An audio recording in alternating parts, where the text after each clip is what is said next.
Hello everyone, कैसे हैं आप सभी। आई होप आप सभी बहुत अच्छे होंगे। Welcome back to our channel which is Nirakshi blogs. और पिछली कुछ वीडियोस जो डल रही थी उसमें मेरी तबीयत बहुत ही ज़्यादा ख़राब थी, तो आप सभी के इतने सारे अच्छे अच्छे कमेंट्स, इतने सारे सजेशंस सुन के बहुत ही ज़्यादा अच्छा लगा और मैं सच में वो सारी चीज़ें फॉलो भी कर रही हूँ। जैसा कि आप सभी ने कहा कि दीदी आराम मत करो ज़्यादा और लेटो नहीं, वॉक करते रहो। ऐसे कई सारे सजेशंस थे, दीदी को ये खिलाओ, ये पिलाओ, ये करो। तो मम्मी ने भी सारे कमेंट्स तो पढ़े ही थे। कुक एंड ब्लॉग्स पे भी काफ़ी सारी वीडियोस डली थी, तो उसमें भी बहुत ही अच्छे अच्छे कमेंट्स आए थे। तो थैंक यू सो मच इतना ज़्यादा प्यार दिखाने के लिए, इतना अच्छे से सपोर्ट करने के लिए। बहुत ही अच्छा लगा हमें। आज मेरी तबीयत थोड़ी सी ठीक लग रही है एक्चुअली। आज क्या, ये मम्मी भी कह रही हैं कि नानी का घर जो है ना वो काफ़ी ज़्यादा ठंडा है और वहाँ पे कूलर भी 24 घंटे चलता रहता है।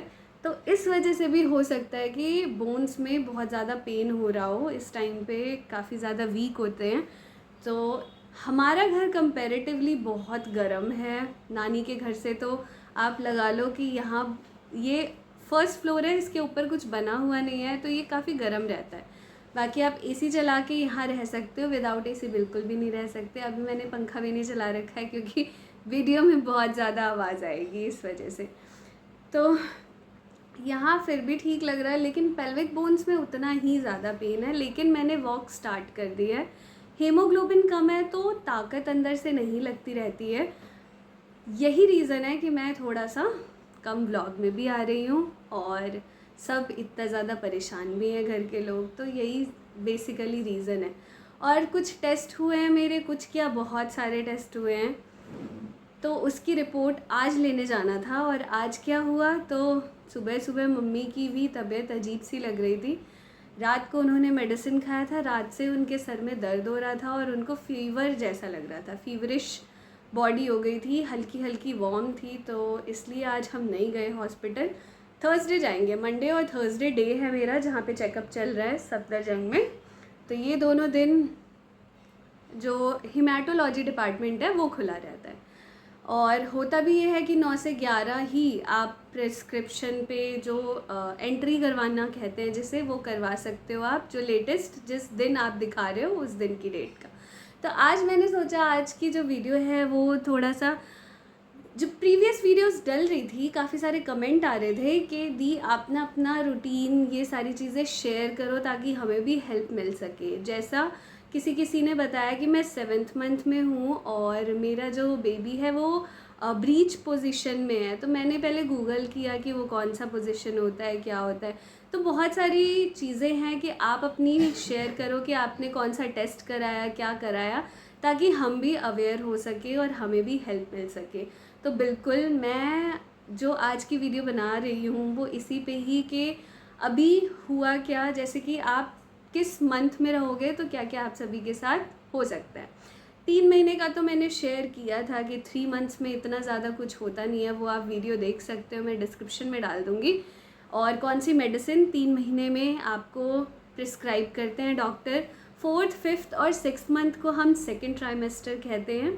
1st, 2nd, 3rd मंथ को हम फर्स्ट ट्राइमेस्टर कहते हैं। जैसे थ्री ट्राइमेस्टर की ये जर्नी आप डिस्क्राइब कर सकते हो पूरे 9 महीने की, तीन तीन तीन तीन तीन तीन करके महीने। तो 1st, 2nd, 3rd तो फर्स्ट ट्राइमेस्टर जर्नी मैंने आप सभी के साथ शेयर की।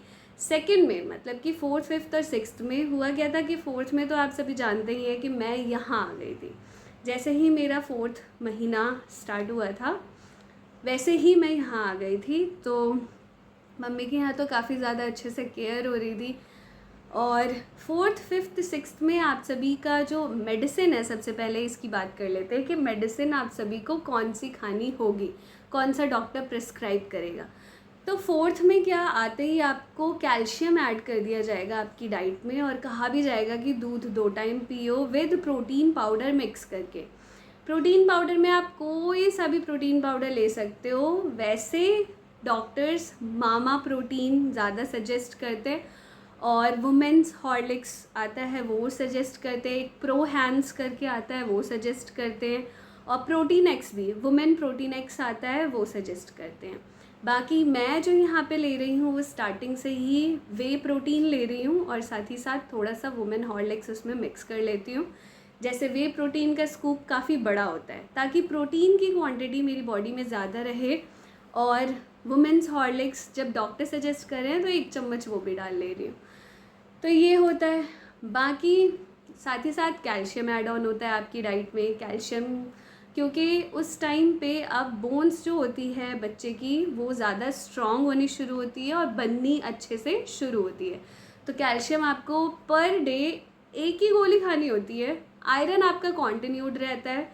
मैं जो है वो आयरन नहीं लेती हूँ। क्यों नहीं लेती हूँ? क्योंकि मेरी कुछ कंडीशंस हैं, वो मैं अलग से डिस्कस करूँगी। ये वीडियो बहुत लंबी हो जाएगी, उसमें थोड़ा सा साइंटिफिकली चीज़ें हैं कि मेरे अंदर एक जीन की कमी है। ये जेनेटिकली होता है कि एक जीन की कमी हो जाती है जिसकी वजह से मेरी बॉडी आयरन को सपोर्ट ही नहीं करती, तो मुझे फॉलिक एसिड लेना होता है। बस मैं आयरन नहीं खा सकती, अदरवाइज़ मल्टीपल ऑर्गन फेलियर हो जाएगा। मैं एक सेपरेट वीडियो ज़रूर बनाऊँगी, जब मेरी सारी रिपोर्ट्स आ जाएंगी तब मैं अच्छे से समझाऊंगी आप सभी को कि एक्चुअल में है क्या और क्यों मेरे अंदर हीमोग्लोबिन बनता ही नहीं है ना। तो यही है, मेरा आयरन नहीं चलता। मैं नेचुरल सोर्स यूज़ कर सकती हूँ, जैसे बीट रूट खा सकती हूँ और पालक खा सकती हूँ। जो भी नेचुरल सोर्स हो आयरन का वो ले सकती हूँ, लेकिन मैं कोई भी टैबलेट नहीं ले सकती। ज़्यादा अगर मेरी बॉडी में आयरन हो गया तो वो बहुत ही ज़्यादा नुकसान कर सकता है मुझे। तो फॉलिक एसिड मेरा चलता है, मेरा आयरन नहीं चलता स्टार्टिंग से। कैल्शियम चलता है और चलता है प्रोटीन पाउडर। ये 3 चीज़ें। अब साथ ही साथ हुआ क्या 4th, 5th और 6th मंथ में मेरे साथ कि मुझे पेल्विक बोन्स बहुत ज़्यादा मेरे दर्द होते थे। जैसे इनर थाइज़ की बोन्स हो गई, थाइज़ हो गई, और होता भी है कि 5th to 6th मंथ में आपके टांगों में दर्द होना शुरू हो जाएगा बिकॉज ऑफ वेट ज़्यादा हो जाता है। नॉट ओनली कि सिर्फ बच्चे का ही वेट होता है, पूरा प्लेसेंटा का, एमनियोटिक फ्लूइड का, सबका वेट होता है। तो अच्छा खासा वेट आप कैरी करके चल रहे हो तो आपके पैरों में दर्द होना शुरू हो जाता है, आपकी हड्डियों में दर्द होना शुरू हो जाता है, क्योंकि अगर आप कैल्शियम नहीं लोगे तो आपकी हड्डियों का कैल्शियम यूज़ होना शुरू हो जाएगा, तो आपकी भी हड्डियों में दर्द होना शुरू हो जाता है। तो इसके लिए आपको कई डॉक्टर्स D3 भी देते हैं, कैल्शियम विटामिन D3 देते हैं कैल्शियम के साथ साथ, ताकि सपोर्ट करे बॉडी और कैल्शियम को एब्जॉर्ब करने में हेल्प करे। और कहते हैं कि सुबह धूप में बैठो, लेकिन इतनी गर्मी में धूप में नहीं बैठा जाता है। आप देखो मैंने फ़ैन ऑफ कर दिया है तो इतनी गर्मी लग रही है, बहुत ज़्यादा पसीने आ रहे हैं, तो धूप में तो बिल्कुल भी नहीं बैठा जाता। तो मुझे D3 भी दिया गया वीकली खाने के लिए। 1 महीने तक आप वीकली खाओ, और उससे मुझे तो कोई असर नहीं लगा, बट इंटरनली असर हुआ होगा। हो सकता है कि पेल्विक बोन्स का जो पेन है वो किसी किसी को होता है। जैसे मम्मी बता रही हैं कि उन्होंने ऐसा पेन पहले नहीं देखा किसी भी प्रेग्नेंट लेडी के, तो किसी किसी को होता है, किसी को नहीं होता। ये चीज़ भी डिपेंड करती है पर्सन टू पर्सन। जैसे मैंने आपको अपनी फर्स्ट ट्राइमेस्टर वीडियो में बताया कि सबके सिम्टम्स अलग अलग होते हैं, ऐसे ही 4th, 5th, 6th में भी सबके सिम्टम्स अलग होंगे। मेरा जो नौजिया वाला प्रॉब्लम था वो 3 महीने पे ही ख़त्म हो गया। जैसे ही 4th मंथ स्टार्ट हुआ मुझे कोई वॉमिटिंग जैसा फील नहीं होता था। मैं हर एक चीज़ खा पा रही थी, हर चीज़ खाने में, मतलब मैं बहुत खुश हुई, क्योंकि 3 महीने जो मैं खाना नहीं खा पा रही थी ना, बहुत ज़्यादा दुख होता था कि खाना खुद बनाओ और खा नहीं पाओ, और इतनी अच्छी अच्छी चीज़ें भी खाने का मन नहीं करता था, दही खाने का मन नहीं करता था, कुछ भी नहीं। लेकिन जैसे ही 4th मंथ स्टार्ट हुआ हर एक चीज़ खाने का मन करने लगा और खाती हूँ। अब डाइट की बात करें तो आप सभी को डाइट कैसा इंक्लूड करना होता है, मतलब स्टार्ट कर देना होता है। 3 महीने तक तो डॉक्टर कहेंगे जो मन कर रहा है खाओ, जो नहीं मन कर रहा है मत खाओ, जितना मन कर रहा है खाओ, जितना मन कर रहा है नहीं खाओ, क्योंकि इतना ज़्यादा कंपलसरी नहीं होता कि आपको, जैसे ही हमें लगता है कि हम प्रेग्नेंट हो गए हैं, होता है कि अच्छे से खाना पीना है और स्टार्टिंग के 3 महीने कुछ खाया नहीं जाता, तो हम खुद भी टेंस्ड हो जाते हैं, साथ ही साथ फैमिली मेम्बर्स भी टेंस्ड हो जाते हैं। लेकिन ऐसा कुछ नहीं होता है। 3 महीने सिर्फ आपकी बॉडी सपोर्ट कर रही होती है आपकी प्रेगनेंसी को, तो आप हल्का फुल्का डाइट भी लो तो भी चलता है। लेकिन स्टार्ट हो जाता है जब 4th मंथ, तो आपको डाइट पे अपना ध्यान देना पड़ता है, क्योंकि अब बेबी के डेवलपमेंट की बात है तो आपको अच्छे से खाना पीना खाना होगा। ड्राई फ्रूट्स अच्छे से इंक्लूड करना होता है डाइट में। तो आप सभी भी मुझे कमेंट करके बताते हो ये खाओ, क्योंकि हमारी बहुत ही मतलब वुमेन जो है ना वो बहुत ही स्मार्ट हो चुकी हैं आजकल, और सबको हर एक चीज़ पता है, जो कि बहुत अच्छी बात है। और आजकल ऑनलाइन प्लेटफॉर्म ऐसा है कि आप कुछ भी सर्च करो हर चीज़ आ जाती है। जैसे कि अभी रिसेंटली एक कमेंट आया था कि ड्रैगन फ्रूट खिलाओ दीदी को, तो मैंने वो सर्च किया, तो बहुत ही अच्छा फ्रूट है ड्रैगन फ्रूट, जिसे सुपर फूड कहा जाता है। तो मैं इंक्लूड करूँगी अब से अपनी डाइट में।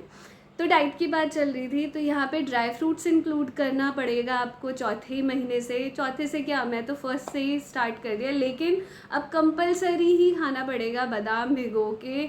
और 8 बादाम मैं खाती हूँ भिगो के, कभी कभार मम्मी 10 दे देती है, लेकिन 10 से ऊपर नहीं। तो हाँ, इसके साथ साथ जो एक मुनक्का होता है जिसके अंदर बीज होता है, वो भी आप सोख करके खा सकते हो। नहीं खा पाते तो मैं सोख करके वो नहीं खा पाती, वो बहुत ज़्यादा मोटा हो जाता है, तो मैं उसे ऐसे ही ले लेती हूँ। और उसके बाद किशमिश, सारे ड्राई फ्रूट्स आपको इंक्लूड करने पड़ेंगे। दूध 2 टाइम पीना पड़ेगा प्रोटीन पाउडर डाल के, हर एक ग्रीन लीफी वेजिटेबल।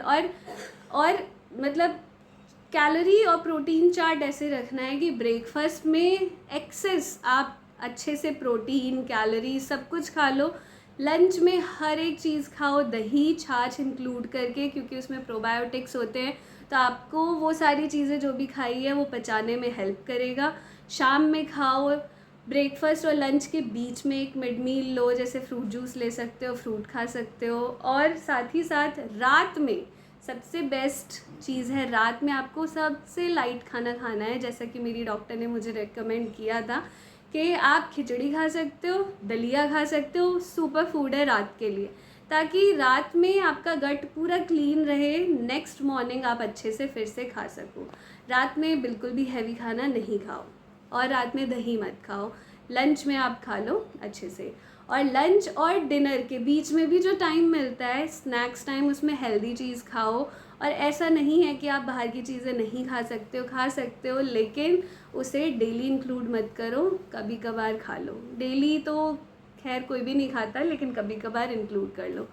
बाकी 4th 5th 6th मंथ में आपको ऐसा कोई सिम्टम नहीं दिखेगा, मेरे साथ कोई ऐसे सिम्टम नहीं दिखा। बस एक ही चीज़ हो रही है, दर्द हो रहा है पेल्विक बोन्स में। और होता क्या है, जैसे ही आप खड़े होते हो, बैठी हुई हूँ खड़ी होंगी, तो पैर ना काफ़ी देर तक सो जाते हैं। तो ये ब्लड फ्लो की वजह से होता है। ब्लड फ्लो भी, किसी किसी के पैर में सूजन भी आ जाती है इस टाइम पे। मैं वीडियोस देखती रहती हूँ, तो पता चला मुझे कि 5th मंथ में सूजन आना भी शुरू हो जाता है। टचवुड मेरे सूजन वगैरह ये सब तो नहीं है। तो उसमें भी आपको कुछ ऐसा पैनिक नहीं करना है। सूजन आ जाए तो आप तेल की मालिश करवा सकते हो। मेरी डॉक्टर हैं, वो कहती हैं कि आप मालिश करवाओगे तो वहाँ का पेन बहुत अच्छे से गायब हो जाता है। तो कहीं दर्द हो रहा है तो मालिश करवा लो, और हॉट वाटर बैग से आप आराम ले सकते हो, जो कि अभी भी मैं कर रही हूँ। जहाँ पे पेन होता है तो वहाँ पे मम्मी मालिश कर देती हैं अच्छे से, और हम मम्मी की कर देते हैं, क्योंकि मम्मी के भी पैर में पेन होता रहता है। तो यही है 4th 5th 6th मंथ मेरा। तो अब 8th स्टार्ट हो जाएगा, तो मैं 7th 8th 9th का भी जो लास्ट ट्राइमेस्टर 3rd ट्राइमेस्टर जैसा होगा वो शेयर करूँगी आप सभी के साथ। और बीच में कुछ याद आया, अगर यहाँ पे कुछ मिस कर दिया होगा मैंने, तो एक सेपरेट वीडियो बना लूँगी। ये ऑलरेडी 13 मिनट की वीडियो हो गई है, तो इसे तो यहीं पे सम अप करते हैं और देखते हैं। आज भी मतलब मैंने ये इंक्लूड किया है कि शाम में पार्क जाते हैं और वॉक करेंगे, धीरे धीरे ही चलेंगे, लेकिन ज़रूर जाएंगे, मम्मी के ही साथ जाऊँगी और वॉक ज़रूर करूँगी। आप सभी ने इतना ज़्यादा, हर एक पर्सन ने कमेंट करके कहा है कि सिर्फ दी वॉक करने से ही जाएगा, आप जितना आराम करोगे बिल्कुल भी नहीं जाएगा ये पेन। तो आप सभी सही कह रहे हो। जैसे ही घर पे आई हूँ मैं, इधर उधर ही थोड़ा बहुत होता है, तो ही मुझे लग रहा है कि थोड़ा बहुत पेन ठीक हो रहा है, लेकिन बस ताकत नहीं है बॉडी में, एनर्जी लेवल थोड़ा सा डाउन है। बिकॉज होता क्या है, सारा पूरी जो बॉडी है हमारी ब्लड से ही तो चलती है, थोड़ा ब्लड की कमी है ना, तो इसलिए। और इस टाइम पे ब्रेथ मतलब हमारी जो सांस होती है वो भी शॉर्टन हो जाती है। छोटी छोटी हो जाती है, क्योंकि सारे ऑर्गन्स तो ऊपर शिफ्ट हो जाते हैं। तो इसी वजह से ब्लड नहीं है, छोटी छोटी सांसें हो गई हैं, तो थोड़ी सी एनर्जी लेवल जो है ना वो कम हो गया है। मैं कभी कभार बोलती रहती हूँ कि मैं ना वो अपना एक्टिवनेस मिस करती हूँ। तो यही सारी चीज़ें हैं, पर ये भी जर्नी है, जर्नी अच्छी ही है। कुछ महीने और बचे हैं, फिर तो ये जर्नी भी याद आएगी। तो आप सभी भी अपनी जर्नी ज़रूर कमेंट सेक्शन में बताना कैसी है, क्या है। ज़रूर अपनी चीज़ें शेयर किया करो मेरे साथ। मैं हर एक कमेंट पढ़ती हूँ तो मुझे बड़ा अच्छा लगता है और बहुत मज़ा आता है। तो मिलते हैं अगली वीडियो में, और किसी और पे भी अगर मैं कोई पॉइंट मिस कर गई हूँ, आप सभी को जानना हो तो ज़रूर कमेंट सेक्शन में बताएं, मैं वीडियो बनाऊँगी और ढेर सारी ऐसे ही बातें करेंगे। कभी लाइव आएंगे तो भी बातें करेंगे। मिलते हैं अगली वीडियो में, तब तक के लिए बाय बाय, टेक केयर।